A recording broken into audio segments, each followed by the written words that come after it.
di sudut tersembunyi dari yayasan, di balik dinding-dinding yang menyimpan rahasia tergelap dunia. Ada sebuah sel yang terasa lebih seperti rumah daripada penjara. Di dalamnya, SCP-999 yang dikenal dengan julukan Pickle Monster beristirahat dengan tenang. Siapa sangka kumpulan orang yang kecil ini dengan tubuh yang elastis dan hati yang penuh cinta adalah penawar bagi kengerian yang merajalela dari luar sana. Dalam setiap tawa yang ia sebarkan, dalam setiap pelukan hangat yang ia berikan, 999 membawa harapan. Ia adalah lambang dari kekuatan yang sering diabaikan, kekuatan kebahagiaan dan cinta. Meskipun ia berasal dari kegelapan, ia memilih untuk menjadi cahaya, mengubah kehidupan mereka yang beruntung bertemu dengannya. Dan meskipun S999 mungkin terlihat lemah di hadapan monster-monster menakutkan yang bersembunyi dalam bayang-bayang yayasan, ia adalah pengingat bahwa tidak semua senjata harus tajam atau berbahaya. Beberapa, seperti 999, cukup dengan menjadi sumber kebahagiaan murni.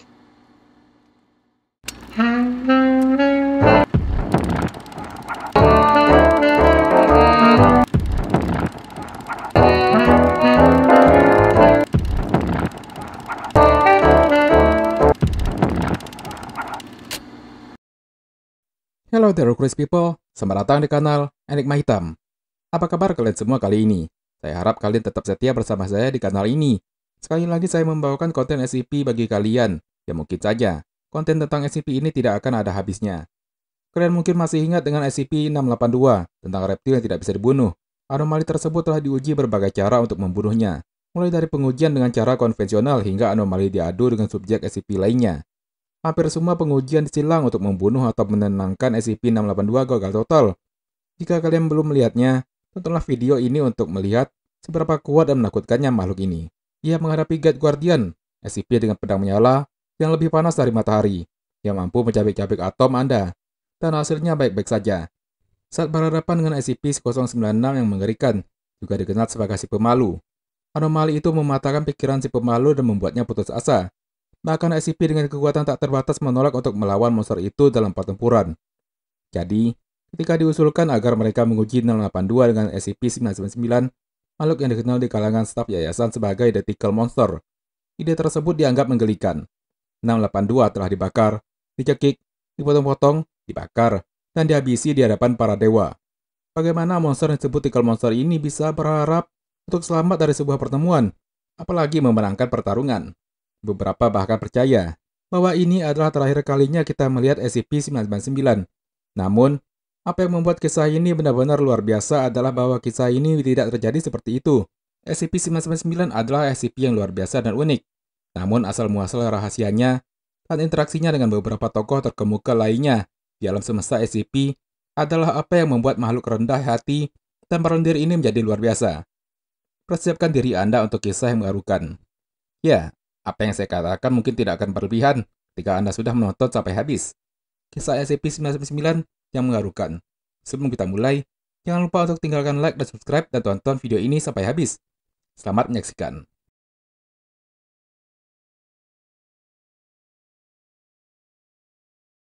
Beberapa agen yang sangat terlatih pada 682 secara detail menempatkan 999 ke dalam sel reptil yang tidak bisa mati, dibandingkan dengan reptil raksasa yang duduk di depannya. 999 tidak terlalu menarik untuk dilihat. Ia adalah gumpalan lendir anomali yang besar, berwarna oranye dan tidak berbentuk, dengan berat sekitar 120 pon. SCP-999 tidak apa-apanya dibandingkan dengan monster yang harus dihadapinya. Meskipun dengan beratnya, di masa lalu, ia mampu menyebabkan cedera ringan pada beberapa manusia yang menanganinya, namun tidak pernah menyebabkan kerusakan serius atau jangka panjang dalam bentuk apapun pada makhluk hidup. Bahkan makanannya hanya terdiri dari permen dan manisan. Dengan preferensi khusus seperti wafer M&M, ia mengkonsumsi makanan ini melalui membran sel tubuhnya yang berlendir, seperti amuba. Selaput yang sangat elastis ini adalah makhluk yang mudah berbentuk, mampu meregang dan meratakan dirinya hingga hanya setebal 2 cm. Saat sedang istirahat, makhluk ini berbentuk kubah dengan lebar sekitar 2 meter dan tinggi 1 meter.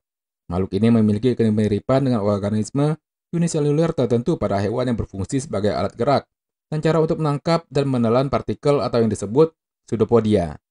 Semakin banyak Anda mendengar tentang makhluk yang sama sekali tidak berbahaya ini, semakin terasa bahwa membandingkannya dengan kebencian murni, seperti SCP-682, benar-benar tidak adil.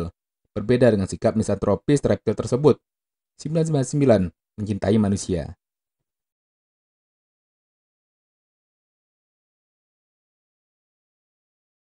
Ia memiliki sikap yang lucu dan bertingkah seperti anak anjing, mirip dengan anak anjing yang terlalu bersemangat. Ketika didekati, 999 akan bereaksi dengan sangat gembira dan meluncur ke arah orang tersebut untuk berinteraksi. Ia akan melompat ke arah mereka, menggunakan 2 dari 3 pseudopodia yang dapat dipegang untuk memeluk orang tersebut. Sementara pseudopodia ketiga akan mencium wajah mereka, mengeluarkan suara menderu dan gemericik bernada tinggi yang memenuhi tubuh mereka dengan keceriaan. Makhluk ini tampaknya menyenangkan dalam segala hal. Bahkan baunya dilaporkan tercium seperti aroma favorit siapapun yang menciumnya, seperti coklat, cucian segar, bacon, mawar, dan Play-Doh. Hampir mustahil untuk melebih-lebihkan betapa dicintai dan baik hatinya makhluk aneh ini. Ia adalah salah satu SCP Sapien langka yang mendapatkan kelas aman dan diperbolehkan berkeliaran bebas di sekitar fasilitasnya setiap saat, kecuali selama 1 jam tidur antara jam 8 dan 9 malam. Dalam kasus yang jarang terjadi di mana 999 menyebabkan kerugian pada pekerja di fasilitas tersebut, ia segera mulai mundur dan mengontraksikan tubuhnya sambil merintih, seperti permintaan maaf, layaknya seekor anjing.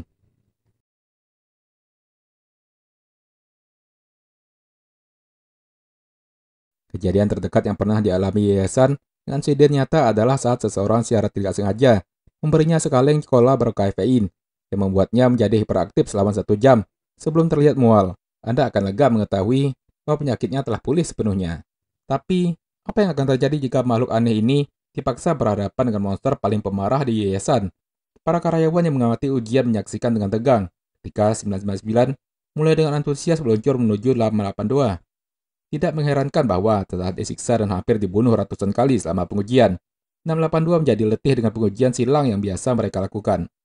Ketika ia melihat gumpalan aneh, berwarna oranye ini tergeletak di tanah ke arahnya. Ia menghela napas dan mengerang, mengharapkan yang terburuk. Apa itu? Makhluk itu bertanya pada pelamunya yang seperti agar-agar. SCP-999 mulai melompat-lompat di depan 682 seperti anak anjing yang bersemangat, menciptakan suara memekik bernada tinggi. Seperti makhluk hidup lainnya, 682 menganggap makhluk itu menjijikan dan tidak sebanding dengan upaya untuk menghancurkannya. Apakah yayasan akan mencoba lagi? Dengan satu hentakan keras, 682 meratakan makhluk irama itu di bawah salah satu kakinya. Para pengamat bersiap untuk menyerang dan membebaskan 999 dari cengkeraman 682. Tapi kemudian sesuatu yang benar-benar tidak terduga terjadi. Ekspresi wajah 682 yang biasanya penuh amarah perlahan mulai berubah. Ia mulai tersenyum. Kejadian tidak wajar bagi reptil pemarah ini. Hal yang biasanya terjadi jika ia berhadapan dengan SCP-053. Pengamat mencatat suara yang mereka pikir mungkin adalah suara tawa saat makhluk itu menggeram dan berkata, apa ini? Aku merasa baik. Para pengamat terpana melihat kejadian ini. Sementara 999 merayap dan merangkak naik dari sela-sela jari kaki 682. 999 membentuk kembali tubuhnya dan merayap ke atas hingga mencapai leher 682. Di sana ia mulai mencium seperti belum pernah terjadi sebelumnya. Hasilnya berbicara sendiri. 682 menyeringai dan terkekeh, mengulangi kalimat yang bahkan tidak pernah dibayangkan oleh yayasan berasal dari 682. Merasa sangat bahagia. Senang, senang, senang.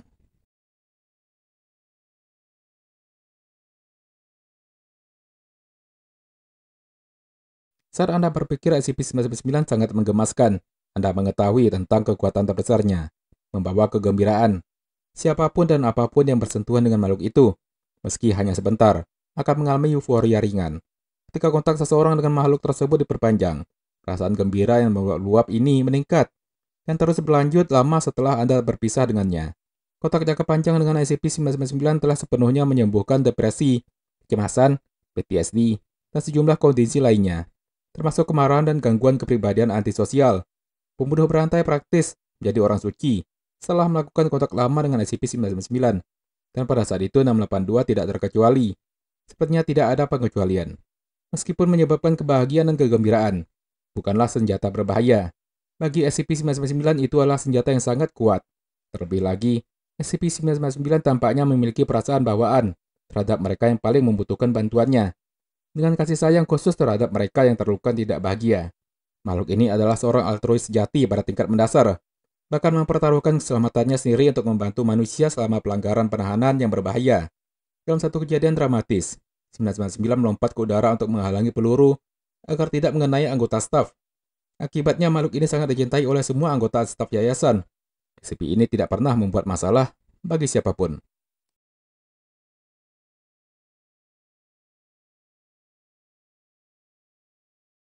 Kembali ke sel penahanan SCP-682. Makhluk itu masih tersenyum dan tertawa saat SCP-999 mengusap lehernya. Peristiwa ini sangat aneh dan belum pernah terjadi sebelumnya, sehingga para pengamat merasa seperti sedang berhalusinasi. Selama beberapa menit, monster itu terus mengulangi kata bahagia. Namun tiba-tiba makhluk itu mulai tertawa terbahak-bahak dan tak terkendali. Ia berguling terlentang, membanting ekornya yang besar ke pintu. Ia baru saja menjadi korban dari salah satu hiburan favorit 999, pertarungan menggelitik. Karena itu, 999 mendapat julukan Tickle Monster atau monster gelitik di antara para staf. Pertarungan menggelitik berlanjut hingga 682 tampak lelah dan tertidur, dengan senyuman masih melekat di wajahnya. Setelah 15 menit tidak aktif, dua personel kelas D diperintahkan untuk masuk dan mengambil SCP-99 dari sel penahanan. Mereka berhasil melakukannya, tetapi setelah 999 disingkirkan, 682 terbangun dari tidurnya dan melepaskan serangan psikis yang kuat dari seluruh tubuhnya sambil tertawa gila-gilaan. Hal ini membuat semua personel dalam jarak tertentu menjadi tidak berdaya dan mereka pingsan karena tertawa. Hingga 682 dapat melarikan diri dan mengamuk dengan kejam. Namun meskipun demikian, 999 tidak menunjukkan rasa takut dan membantu menyelamatkan beberapa orang yang berada di sekitar ketika petugas keamanan berhasil menaklukkan dan menangkap kembali 682. Dan bahkan setelah semua ini, 999 tidak menunjukkan rasa sakit hati terhadap 682 dan masih menunjukkan keinginan untuk bermain lagi. Ia adalah makhluk dengan kapasitas cinta yang tidak terbatas, praktis kebal terhadap rasa takut. Semuanya baik-baik saja, karena musuh sebenarnya ditakdirkan untuk menghadapi 999 jauh lebih kuat dan menakutkan daripada monster yang bisa dihadapinya seperti 682. Monster apa ini? Dan mengapa SCP-999 harus menghadapinya suatu hari nanti?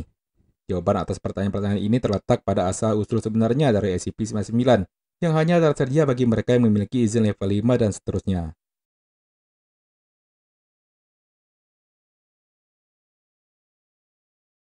Ia adalah contoh sempurna tentang bagaimana sesuatu yang baik bisa datang dari tempat yang paling gelap.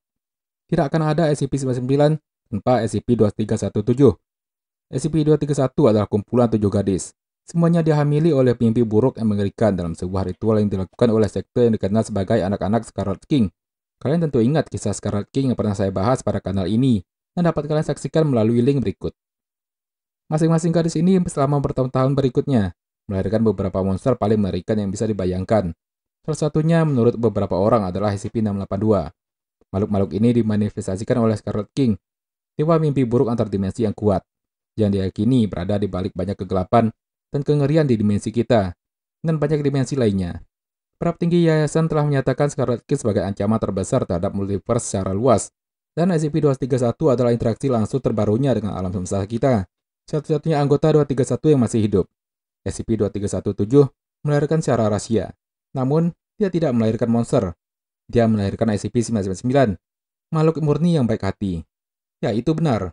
SCP yang paling ramah, paling baik hati, dan paling menggemaskan dari semuanya adalah keturunan langsung dari makhluk yang pada dasarnya adalah dewa kegelapan dari segala kejahatan. Jangan ragu untuk meluangkan waktu sejenak untuk menyerapnya. Makhluk itu bahkan menyembuhkan gadis yang melahirkannya dan memungkinkannya kembali ke kehidupan normal bersama keluarganya. Sejak saat pertama, SCP-99 telah membuat perubahan positif pada dunia di sekitarnya. Menurut teks-teks kuno dari budaya yang selaras dengan Scarlet King dikenal sebagai Devas, SCP-999 masih dalam masa pertumbuhan, namun ia sudah memiliki kekuatan untuk menenangkan saudara kandungnya yang mengerikan seperti SCP-682. Menurut beberapa ramalan dan teori yayasan, yakini bahwa SCP-99 akan tumbuh secara eksponensial seiring bertambahnya usia. Mengapa ini penting? Beberapa orang percaya bahwa suatu hari nanti, 999 akan tumbuh cukup kuat untuk menggulingkan tidak hanya saudara kandungnya yang mengerikan, tapi juga Scarlet King yang dianggap tidak terhentikan. Bukan melalui kekerasan atau kebencian, tapi melalui kekuatan murni kebahagiaan dan cinta yang membakar kegelapan dan menyucikan mereka yang rusak. Meskipun SCP-99 yang sederhana jarang mengungguli pesaingnya yang menakutkan, bagi mereka yang benar-benar mengetahuinya, 999 adalah salah satu SCP paling kuat dan berharga yang pernah ada. Mungkin ia merupakan aset terbesar dalam gudang senjata yayasan SCP dalam barang melawan aktivitas anomali berbahaya. Lagi pula, apa yang bisa menimbulkan lebih banyak rasa takut di hati mereka selain pengetahuan bahwa mungkin cinta dan bukan senjata, yang akhirnya melengsarkan Scarlet King. Membayangkan bahwa suatu hari nanti kita bisa menyelamatkan segala sesuatu yang kita ketahui dari nasib yang lebih buruk, daripada kematian dengan kasih sayang untuk semua orang dan segalanya. Membuat kita pantas memberikan ucapan terima kasih kepada gumpalan orang yang kecil ini. Setidaknya, mari kita beri dia satu paket tambahan M&M sebelum tidur. Cukup sekian untuk video kali ini. Jika banyak yang tertarik dengan SCP-99 ini, saya mungkin akan membahas rencana dari SCP tentang mempertemukan dengan Scarlet King yang mereka anggap sebagai bagian dari ramalan. Jangan lupa tinggalkan like dan subscribe kanal Enigma Hitam. Berikan komentar kalian tentang video kali ini. Sampai jumpa and stay curious.